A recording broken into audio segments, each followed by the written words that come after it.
Hey YouTube. So last time I talked with you guys, I had a whole bunch of wood, just something like this. So I'd do an update video once I cut some of it. Turns out this takes a long time to cut. I thought I'd be done with the whole box in maybe about 2-3 hours, and apparently not. So this piece, I had another piece just like it. It's Bubinga, hardwood, and just has real great colors. And here's what I have cut. Ignore that for now. So here it is. Yeah, so you can see what I meant by different angles of cut. Just you can see I cut this one straight down like this, and we have a wood grain pattern that you'd expect from here. But if you were to cut it straight down like this, you'd have more. I don't know if you guys can tell. The bandsaw tended to go in and out. I think that's because of the grain of the wood.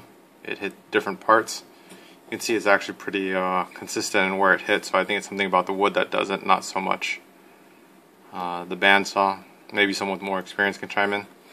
But you can see the difference in the striations of the wood. You could really see the wood grain and the color there once it's flattened out and polished up, and compared to, I guess that's similar. It's just a different perspective of the same cut.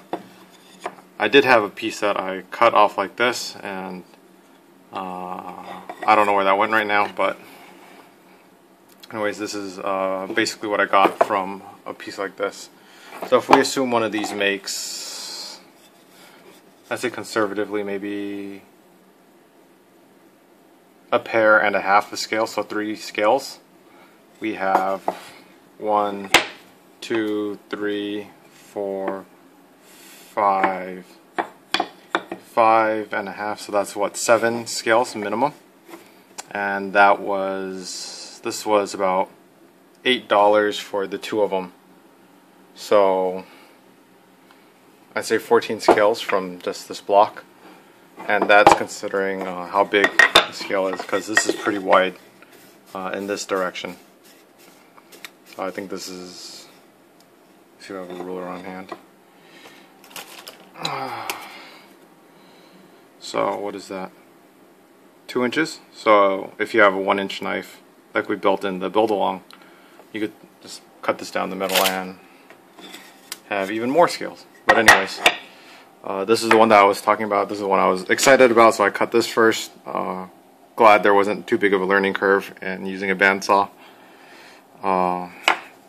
Here is the cut I was most excited about.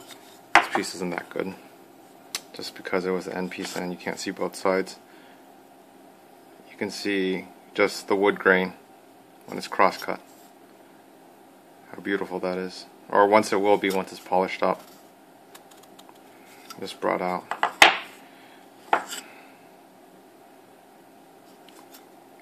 See how straight the lines are? This must have been a big tree. And I was worried about the wood after you cut it, if it would be still flat. What's a good way to show you guys? Pardon the mess. And you can see it pretty much is retained its shape. So far so good. It's been cut for maybe about 4 days, so nothing to worry about there. And you can see how I took different planes off of it. I cut this section first, and I cut this section, and then this section last. And you can see how grain is different on this cut. You can see there's not as much detail and not as much things that are interesting. So I guess depending on the knife, whether you want it to be more subtle or distinct. It's really hard to tell unless you finish. I should have finished like maybe 2 pieces and just shown you guys that. See, this is about the same, it's just a different direction. These two would probably be fairly similar, just because pardon the housemates screaming. These two should be fairly the same, it's just different directional cuts of the same grain. As you can see, the grain's going this way. So cutting it this way or this way would be about the same.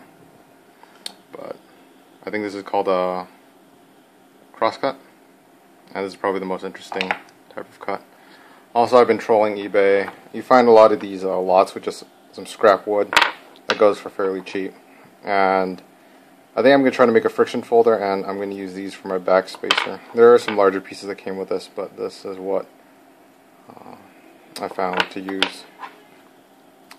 So, yeah. Alright, thanks guys.